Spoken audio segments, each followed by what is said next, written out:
So, over a month ago now, we had a conversation with Olivia because we booked her firewalking experience to come and challenge people that came to Mission Accelerator. So we had a whole week in the Peak District with complete strangers. There was 9 entrepreneurs got together for the first time, and through the different challenges that we did with Olivia, they learned about each other and themselves and how much they could overcome.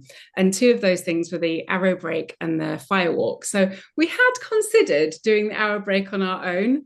And then we were like, I'm not sure we want to be responsible for holding arrows at people's necks and letting them step into it. So we'll get an expert in, and we got you in, Olivia. So really what I wanted today was to explain how it affected us and also hear a bit from you about the whole experience of helping people step through these massive challenges and changes in their lives, because I know everyone there was absolutely blown away by the whole process.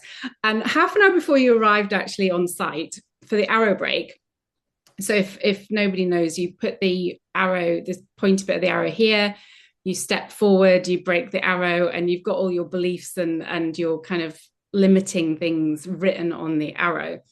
And one of the delegates said, "What do you mean you've got someone coming to do this?" Matt's displaying an arrow there for you. What do you mean we've got someone coming? And I was like, well, because it can be quite dangerous. Like, it's supervised, they're insured. And she was like, well, don't you just get an arrow and go like this with your hands and break it? I was like, no, you didn't get the memo. So at that point, she was like, oh my God, I'm not doing this. Like, this is horrendous. And then you stepped in, Olivia, and you were such a calming, wonderful energy in the room. It was amazing.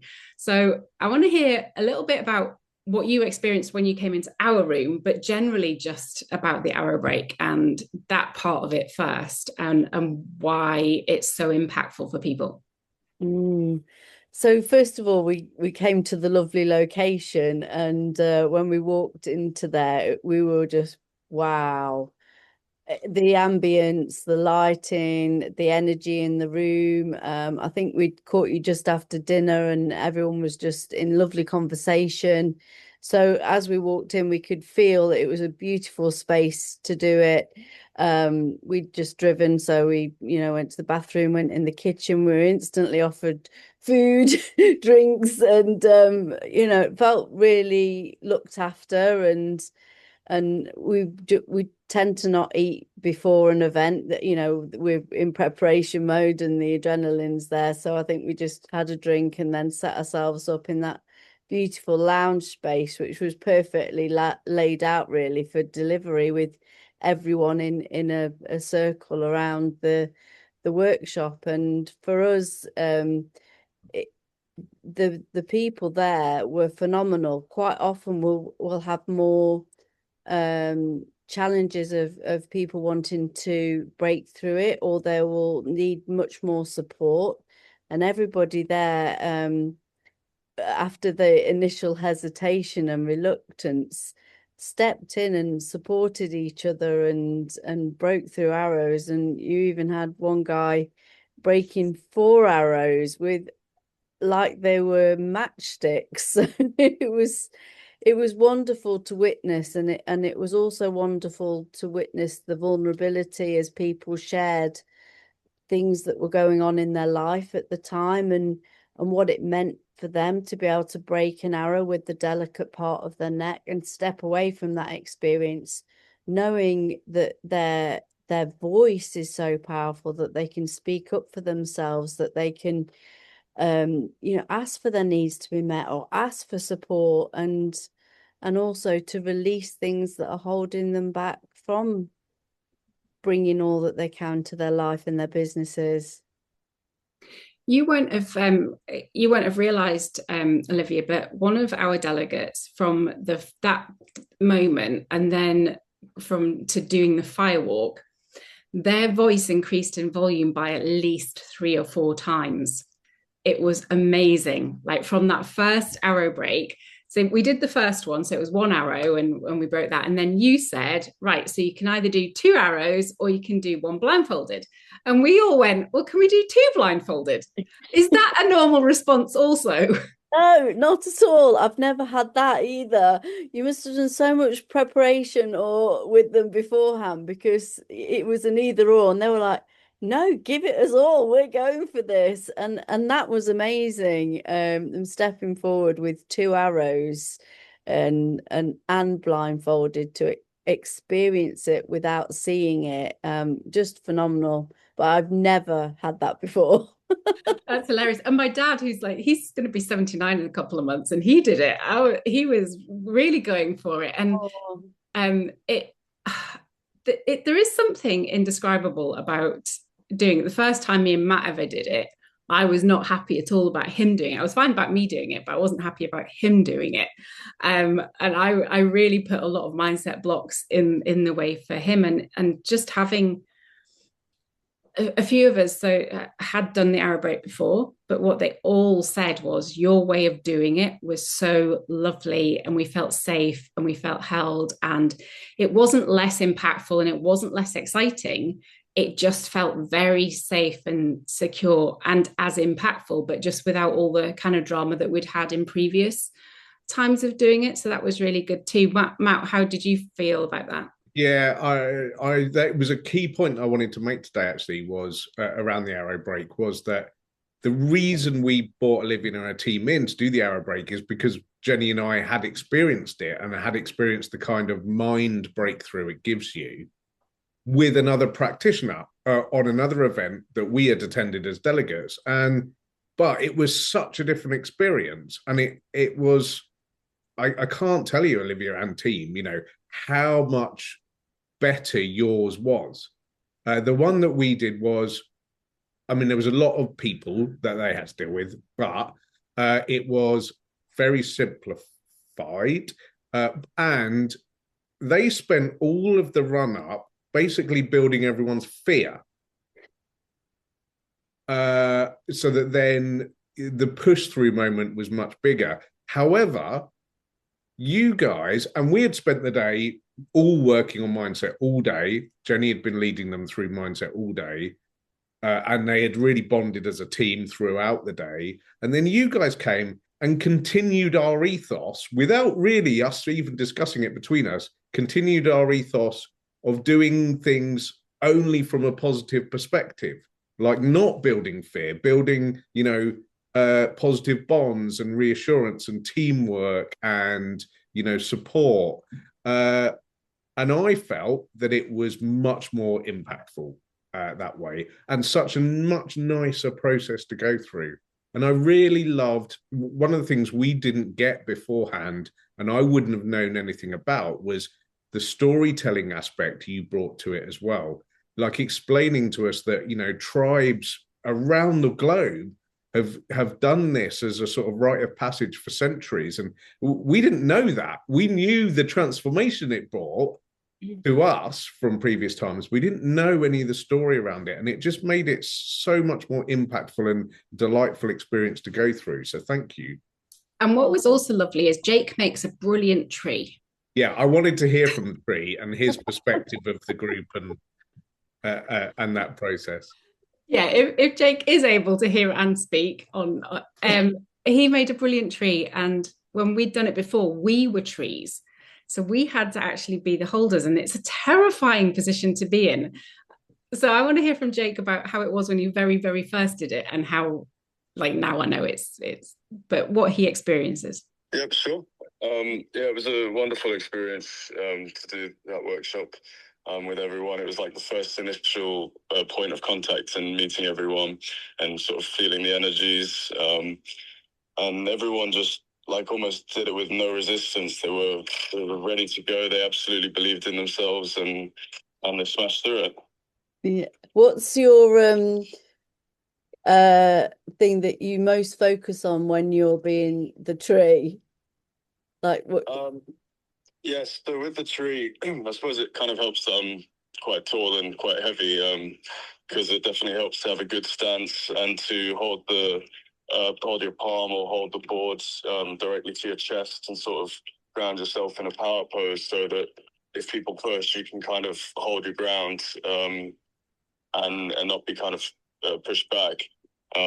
but also bearing in mind that it's their act to do, it's their arrow to break. So you also don't want to put any forward force on them or their neck in the process. You want to make sure that they're stepping into you and you're solely just standing your ground and being unmovable as a tree would be.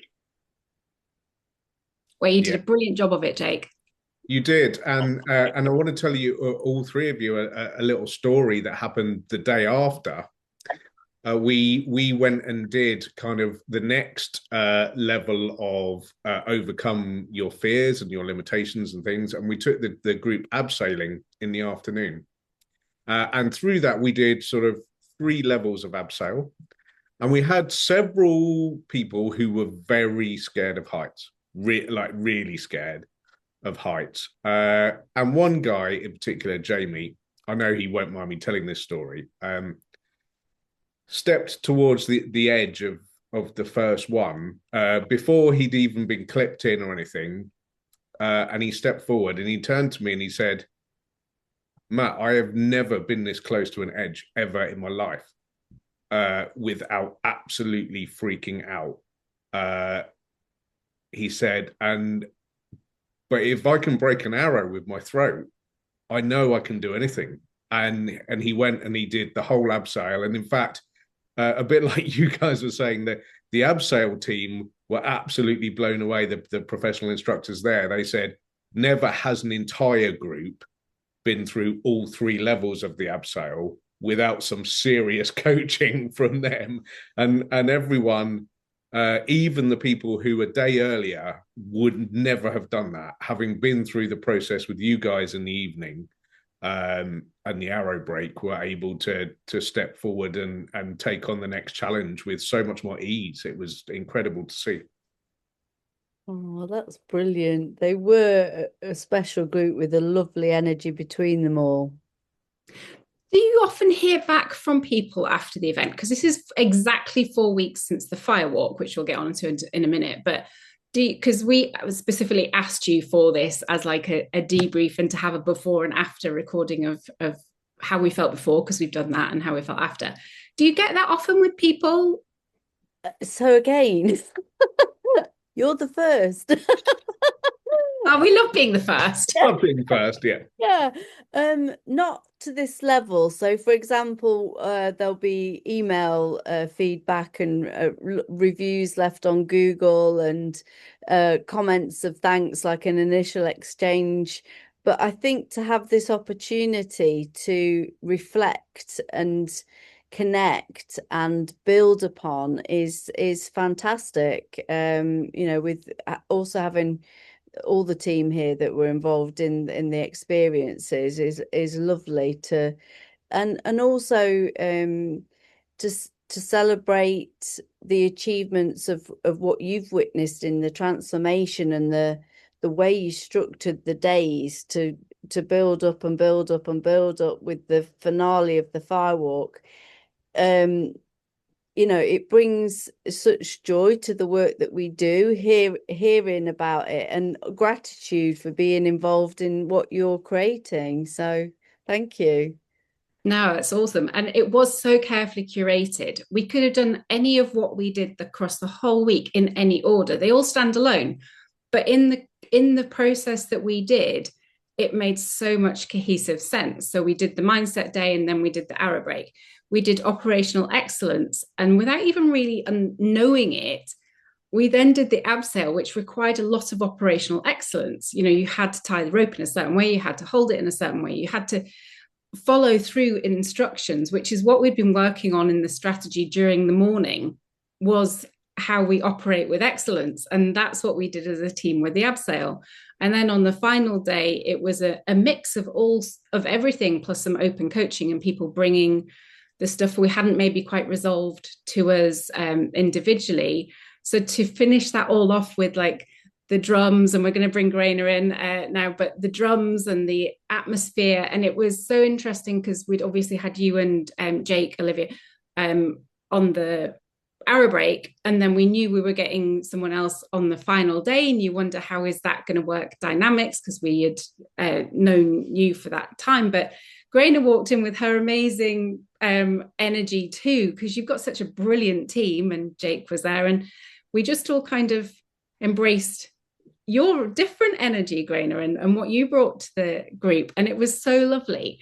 And one of our participants really banged that drum and got onto the drum, and they were the quietest person in the world at the beginning of the week. They didn't say anything, and then at the end they're banging the drum, and we were like walking with our fire sticks. And the thing I love the most, and I'm sure Matt's going to tell you his little story, I am sure, was writing on the logs that we burned the things that we wanted to either get rid of from our lives or invite into our lives. I had 3 whole sides of my log covered in wishes and desires and dreams and things I wanted to burn. But Matt's got a brilliant story about this one that you're going to love. Yeah, so I will tell you the story in a second, but I also just wanted to reiterate that we'd had a real relationship build with you, Olivia, in the run up, and then you were there for the arrow break and all this way. So we'd really bonded together, and I was initially really disappointed and worried, I'll be completely honest, that you weren't coming back for the fire walk, because I was like, oh no, like it's all been so perfect. But my fears and my worries and everything were very quickly put to rest when Grainer arrived, because you were just so, you know, you were very different in your energy and your approach and all of those things, but it also fitted in like another jigsaw piece in the puzzle so well. So I really just wanted to thank you for that, and say that, you know, I was concerned, and it was completely unfounded. You know, you are, all 3 of you are an amazing team, whoever happens to be there with us. So thank you for that. But yeah, I've got a story for you, a bit of fire magic to tell you. So during the morning of the firewalk day, our number 3 sort of trainer, John, was doing a session, and he said to me, he sort of grabbed me in a bit of a panic after breakfast, and he was like, Matt, I forgot, I need 4 identical coins for my first exercise with them. And I was like, oh, it's no problem. I've got a pot of change in the car that I use for parking. And I had no other coins on me at all. So I went out and I got £4 coins out of my parking pot. And he did the exercise with them. And then I put them in my back pocket, which I never do. I never put coins in there, but it was to remember to put them back in the car. Then when it came to the firewalk exercise, and I had a 3-sided log. So I decided that I was going to write the name of our event on one side. And then I was going to use one side to say what I wanted to remove from my life through fire, and another side of what I wanted to bring in. And on the side that I wrote what I wanted to bring in, I wrote financial abundance. And then we burnt the logs and we walked on fire. And all was great. And we celebrated and we went to bed and all was great. And I got up in the morning and I emptied out my pockets, as I do every morning. And there weren't 4 coins in my pocket anymore. There were 5. And I literally had to sit there and count them about 6 times, because I was like, that it's not possible. 4 went in. And I know that there was no other coins there, like 100%, because I don't keep coins in my pockets. So his £1 coin had a baby. Yeah. It's amazing. So, and Jenny's dad said, fire magic. Jenny's dad said, could he borrow my trousers? Lorena, we do want to give you an opportunity to actually speak today, because we know you speak beautifully. Yeah. How do you feel coming up north and dealing with all of us? Well, I mean, it's interesting, you know, hearing your take on and quite rightly the concerns of, you know, Olivia coming and holding such an amazing arrow break, and then one of her team coming in her place on Friday, and also from my perspective, stepping into Olivia's shoes in that way, and you know, wanting to feel like I was Yeah, just stepping into Olivia's shoes. So it's really lovely to hear your views there.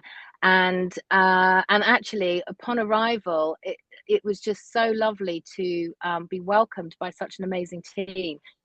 So thank you. And I think I said earlier that actually it really felt like you had all bonded so much, that you knew each other for years, that there was a really, deep kind of friendships. And so it was very special for me coming into that as well, at the very end. And I really just felt a sense of everybody just being so ready. I mean, there was still that element of anticipation, stepping out of your comfort zone and doing something very out of the ordinary. And anything related to fire is quite is going to be fueled with an element of fear and trepidation, but you just all felt so up for it, so ready and willing, and it felt much more like a collaboration from my perspective. So even though I was leading and holding it all, it actually, there were times where I felt like, it's fine for me to actually step back and just allow your team to step forward when they step forward. And I can't remember the Yeah, it was funny you say that actually now, Gren. You just remind me of Steph. So we had Steph doing Zen meditation every morning, and you were doing some kind of grounding type practice. And Steph kind of went, well, can I show them mine? And you just very graciously stepped back. And so it was a real collaboration, actually. And you very graciously allowed that. Well, I love that, because it's all about empowerment. So if anybody wants to kind of step in and feel like they're as long as it's all welcomed and it feels right and fits right, which it absolutely did, because she'd been working with you all week, and so it felt absolutely right that there was an element of that kind of comfort for you all, and building on what you'd already been doing. So that was something I was quite conscious of, as wanting to really build on your journey and end with full empowerment of you all. And often that is very much about kind of just stepping back and allowing. But I loved your openness to the drumming, to the ceremonial aspect of it. Each firewalk you partake in or lead has a very different feel to it, a very different quality. And you just have to be kind of open and obviously we hadn't met before, not even in conversation. So it was I was very pleased, and that you were pleased. And I've still got my ashes around. I wear them around my neck. Oh, have you? Oh, lovely. Reminds me all the time. Yeah, and of course it's always so lovely working with Jake. I think we make a good team, and Olivia's got such a great team around her. I've worked with Olivia so much that we know how each other would kind of do it, and so I'm constantly channeling Olivia every time I'm with the fire. I'd like to know from Jake actually what his favorite ever moment in any firewalk has been, and how his perception of our evening was too. I've got to say, it's always a treat to see the younger generation try and give it a go.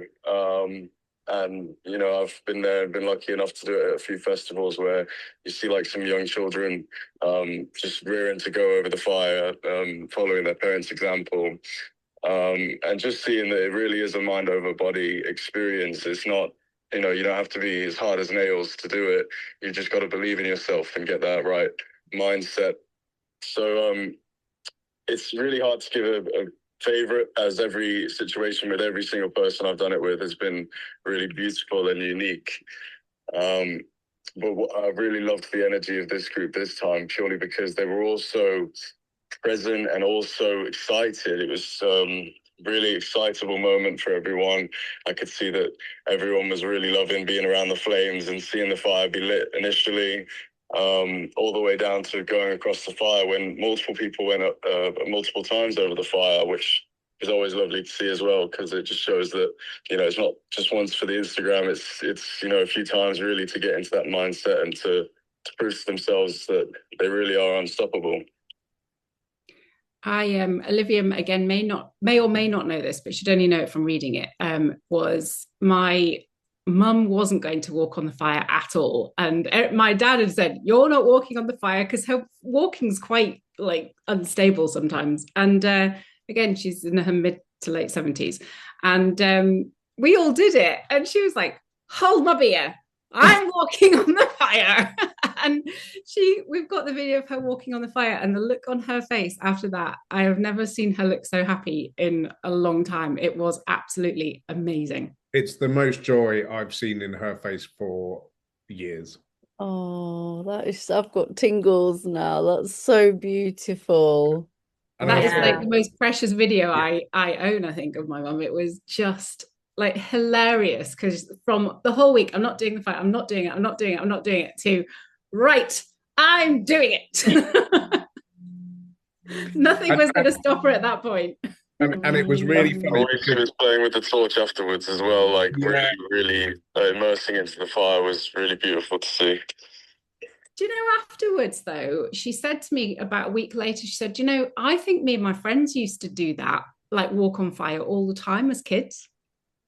And it triggered a memory of her, like as a child, because she was brought up in the Rockies in Canada, and they were a bit wild out there. They had bears in their back garden, so a bit of fire wasn't, and it just, I think, brought back a memory that they used to do that a lot as kids. Not that I'm saying that any kid should do that, but unsupervised. But they were also, like, I've talked to your mum about the fact that they were quite often as kids by your grandma taken to sort of native Canadian Indian festivals and things. So they may well have done a firewalk that she had just completely blocked out of her memory, I guess. Yeah. Your dad was fascinating as well. Like, this is a good one to tell you about. So he was like, I don't think I will do the firewalk. I don't think I will. And then he spent 3 days Googling how it was possible to walk on specifically hot coals, right? So he did that. And then he was like, okay, I kind of understand the science. Like, I will probably give it a go. And then it got to the day and he was like, what do you mean it's wood? Like all my research has been based around coal. And it completely undid all his like pre-logicifying of the whole situation. And he had to just act now without any research, which was hysterical. I thought that was brilliant. I love that. That is so funny, because people do think like it's like a barbecue, like we're just tipping out a bag of coals and then we light them, and rather than we're actually making the coals. So yeah. And I have to say, like, huge respect for Jake, our firemaster, because you know, I was a scout as a boy. I've done a lot of campfires and lighting fires, but the absolute expertise he tended that fire with, from lighting to, you know, it being hot coals and ashes, was incredible to see. It was awesome. Oh, that's lovely. But I do have a suggestion for you, Olivia. Oh, okay. So we have we had sort of chosen an area which I think worked so well. It was like a sort of natural amphitheater outside. Yeah. And you guys had laid turf and all the rest of it. But the approach to the fire was freezing cold gravel. And I think that you need to now create a freezing gravel walk experience, because that was excruciating. Yes, the gravel was harder, wasn't it, than the fire? It made the fire feel, you know, like a piece of cake. Oh gosh. It did. The fire was lovely. I was like, can I go again? It warmed my feet up. Yeah. So the photos look good, but we need a path. No, we just had to push through that extra challenge. Yeah, no, it was, to be honest, it was all part of it. It was, you know, it was really good. And I have to say, from my perspective, I was nervous about the firewalk. I've got sort of scars all over my feet from childhood operations, and Yeah, I was nervous because that actually was the only experience, because Jenny and I have been on a sort of 5-year self-development journey, doing some pretty extreme stuff with trainers all over the world, but we'd never done a firewalk. So I was worried, and I wasn't 100% sure before the week that I was actually going to do it. And I thought, well, I'm a facilitator. I've got a good cop out here. Like, it's cool. But I have to say, by the time we even lit the fire, I knew that there was no way I was not doing it. And that didn't mean all the fear had gone, but the decision was made. Brilliant. Yeah, Matt's feet are very, very, very, very sensitive. The gravel is a real problem. So I was concerned again with his neck because he's had a tracheotomy. So he had a scar right where the arrow would go. His feet are just absolutely covered in scars. Like they were literally torn apart and put back together again. So I was not concerned for me. I was so excited about the firewalk. There was no way I was not doing that. It was my choice to do it. I was like, I'll be walking this fire for the next 2 months. That's the sort of thing I would do every day. But again, I was scared for Matt, not for me at all. And I wasn't quite sure at first whether he was going to do it, but it was such a great experience. Absolutely. And I went 2 or 3 times. I loved it. Oh, that's so fantastic. I'm so glad you were thrilled with the whole event you put together and carefully coordinated and planned, and thrilled that you enjoyed the experiential activities we bring and they form part of the experience for your clients. Absolutely, Olivia. And honestly, like, you and your team fit so well with our team. And, from mindset to ethos to values to everything, we fit so well together. We were blown away, delighted with it. And we will be doing a lot more together, I can assure you. Oh. Yeah, thank you, Olivia and Grain and Jake, because those are the sort of experiences when you put them together that if it doesn't gel, then it can be a real problem. And right from the very minute that Matt contacted you, he was immediately like, we didn't contact anyone else. It was straight away, yeah, Olivia is the right person for us. It's Firebird Firewalks, isn't it? Yeah. So just so that we don't forget to do that. We know who you are. But just because it is such a precious moment in everybody's life. It's something that people are going to go away with and they will never, ever, ever forget. And you are a part of that journey. All of you are a part of that journey in so many people's lives now. For all the firewalks you've ever done or the arrow breaks you've ever done, there are thousands of people out there that remember you. And that's a really, really precious thing. And we've got our certificate, we've got our ashes, and we've got all those things, but you guys are all connected to that memory really, really strongly.